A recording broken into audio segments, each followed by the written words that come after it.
আজকে আমাদের আলোচনা হচ্ছে টরশনের হেলিক্যাল স্প্রিং নিয়ে। তো হেলিক্যাল স্প্রিং কি সেটা আমাদের প্রথমে জানা দরকার। তো হেলিক্যাল স্প্রিং সম্পর্কে এখানে কিছু তথ্য দেওয়া আছে।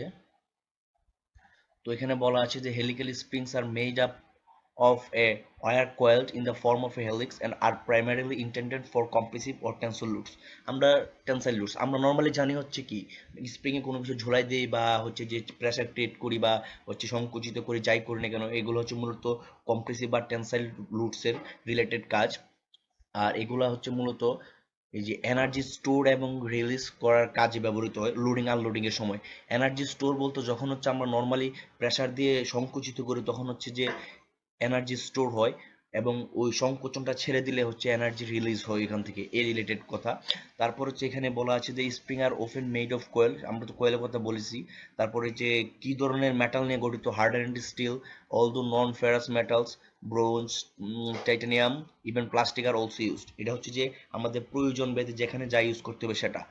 আর হেলিক্স যে অ্যাঙ্গেলটা সেটা হচ্ছে খুব ছোট হতে হবে, যাতে কোনো একটা হেলিক্স স্প্রিং এর কোনো একটা ক্রস সেকশন নিয়ে আমরা হচ্ছে সেটাকে plane perpendicular to the axis of spring এটা করতে পারি। এটার জন্য এই ক্ষেত্রে হেলিক্স অ্যাঙ্গেলটা যত ছোট হবে আমাদের জন্য তত সুবিধা হবে। তো এখানে তিনটা জিনিস দেখানো আছে, ওয়্যার ডায়ামিটার, তারপর হচ্ছে পিচ অ্যাঙ্গেল এই সম্পর্কে বলা আছে এখানে, এই যে চিত্র দেওয়া আছে, জাস্ট পড়ে নিলে হবে। তারপর হচ্ছে এখন আমরা দেখবো স্ট্রেস অফ হেলিক্যাল স্প্রিং। তো সেটার জন্য হচ্ছে আমাদের চিত্র দুইটা খেয়াল রাখতে হবে। এই যে এখানে হচ্ছে একটা সম্পূর্ণ একটা হেলিক্যাল স্প্রিং দেওয়া আছে। তো এখানে ঠিক এই বরাবর হচ্ছে আমরা একটা এমএন সেকশন নিয়েছি। এই যে এমএন সেকশন, এই যে এমএন সেকশন নিয়েছি। এখানে বলছে যে পি অ্যাপ্লাইড এক্সিয়াল লোড। তো এক্সিয়াল লোড সম্পর্কে আমাদের একটা জিনিস খেয়াল রাখতে হবে যে যে যে সেকশনটা নিয়ে আমরা কথা বলছি ওই সেকশনটার মধ্যে একমাত্র এক্সিয়াল লোড বা এক্সিয়াল ফোর্স হচ্ছে যে ইউনিফর্মলি কাজ করে।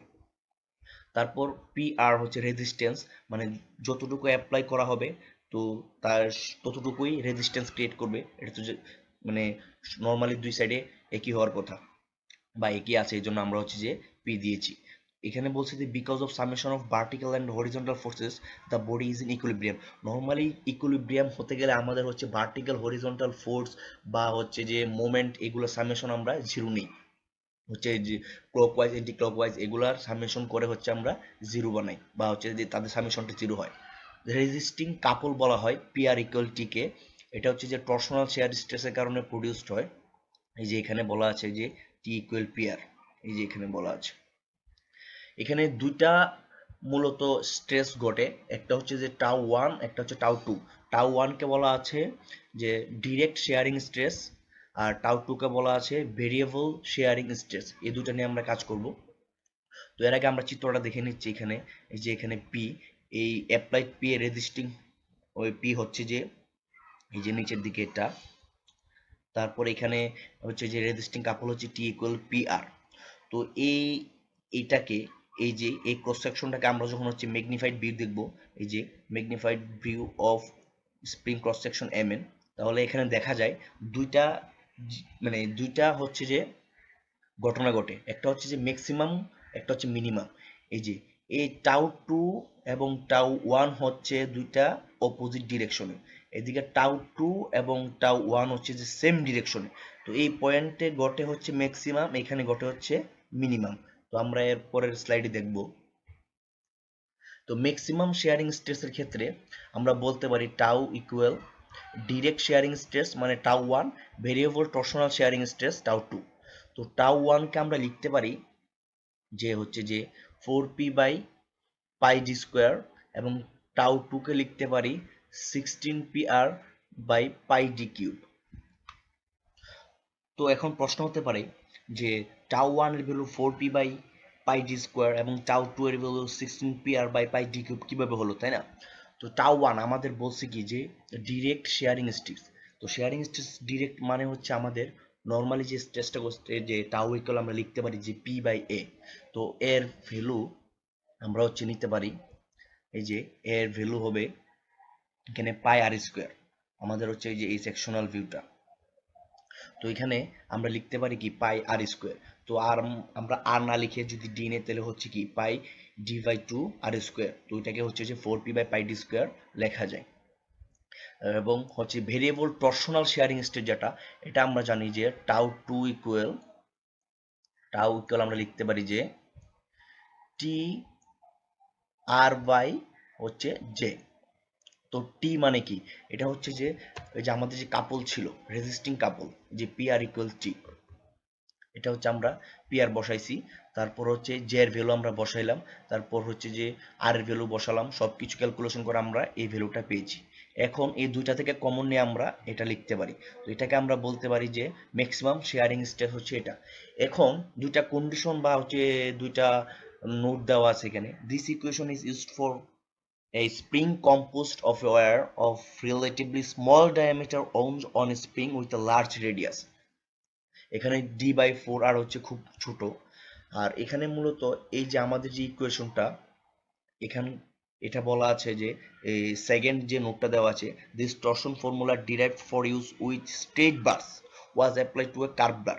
তো এটা হচ্ছে কার্ভ বার ইউজ করলে হচ্ছে যে নর্মাল একটা এরর থাকে, তো এটা নিয়ে আমরা পরবর্তীতে আলোচনা করব।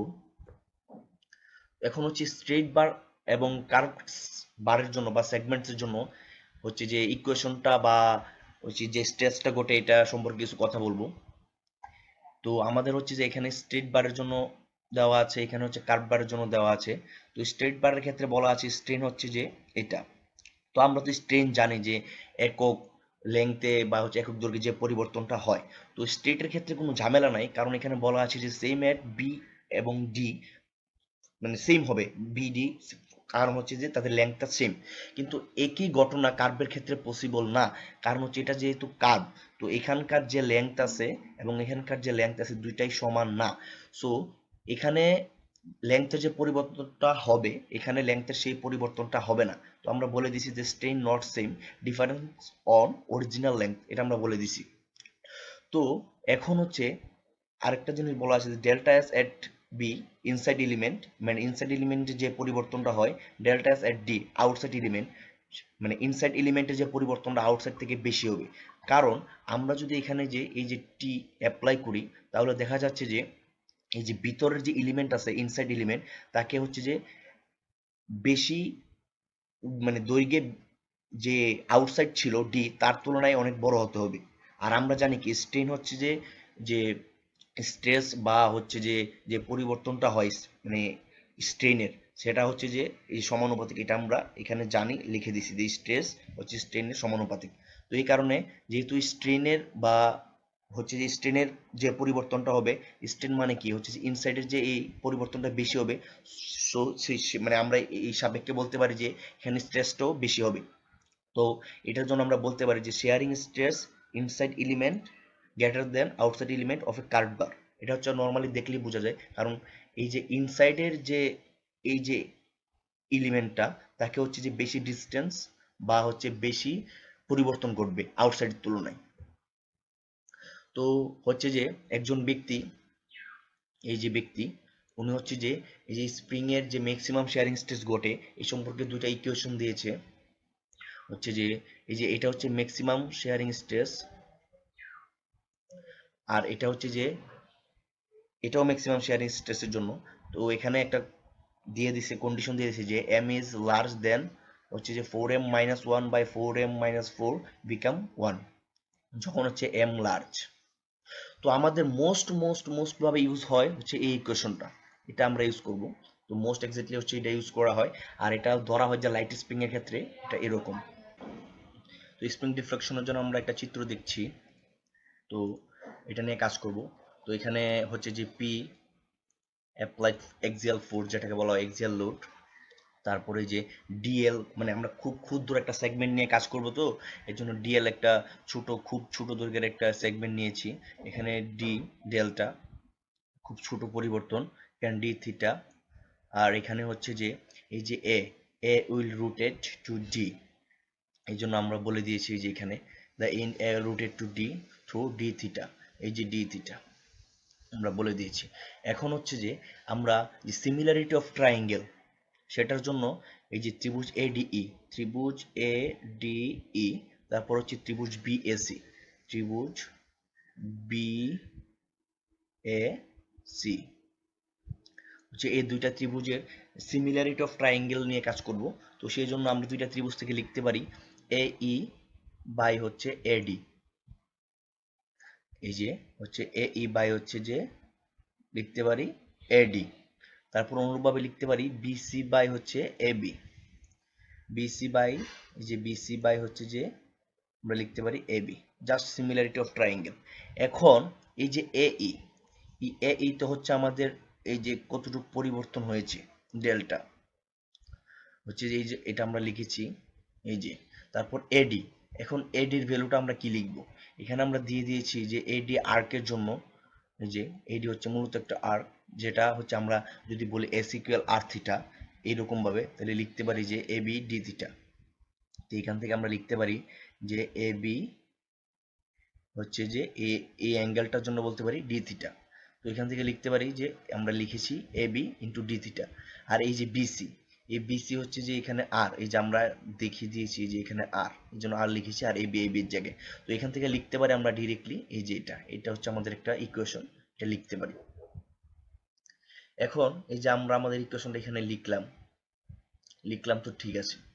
তো এখন হচ্ছে যে এটার পর এটা কিভাবে আসলো, তাই না? তো আর এর জায়গায় আমরা আর রেখেছি, কিন্তু থিটার জায়গায় আমরা কি লিখলাম? তো থিটার জায়গায় আমরা হচ্ছে যে আগে যে টরশনের লেকচার ছিল ওখানে আমরা দেখিয়েছি যে কি পরিমাণ ডিফ্লেকশন হয় এই রিলেটেড দেখিয়েছি। তো সেখান থেকে আমরা থিটার সময় লিখতে পারি টি এল বাই জে জি, ঠিক আছে। আর এখানে টি মানে হচ্ছে পিয়ার, আমাদের হচ্ছে যে রেজিস্টিং যে কাপড় আমরা দেখিয়েছি সেটা। তো সম্পূর্ণ ক্যালকুলেশনের পর আমরা এটা লিখতে পারি।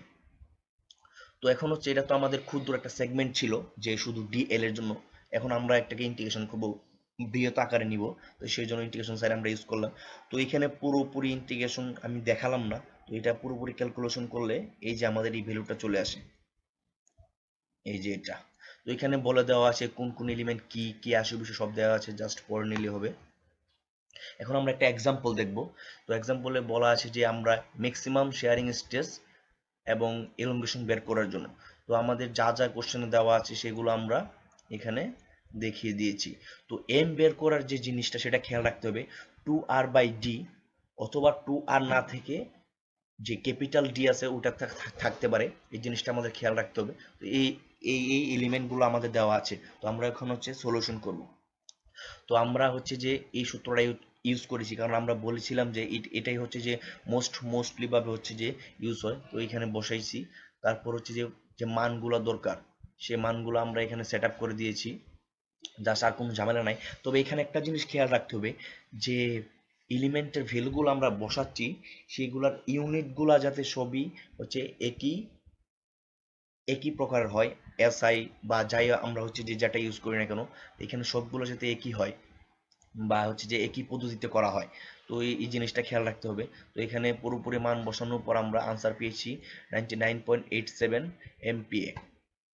আর এখানে ইলংগেশন বের করা লাগবে, তাই না? তো এখানে জাস্ট সূত্র অনুযায়ী আমরা সেট আপ করে দিলাম 105.4 মিলিমিটার। তো সেমই আরেকটা এক্সাম্পল দেখবো, জাস্ট কোনো পরিবর্তন নাই, সেম। বলছে যে maximum shearing stress and elongation. তো জাস্ট এই যে সূত্র, এই যে মান বসালাম, তারপর হচ্ছে আনসার কে এস আই তে রাখছি আমরা, তারপর হচ্ছে যে কি পরিমাণ ইলংগেশন হয়েছে বা কি পরিমাণ চেঞ্জ হয়েছে সেটা রাখলাম। সো থ্যাংক ইউ গাইস, আজ এটুকুই, ধন্যবাদ সবাইকে।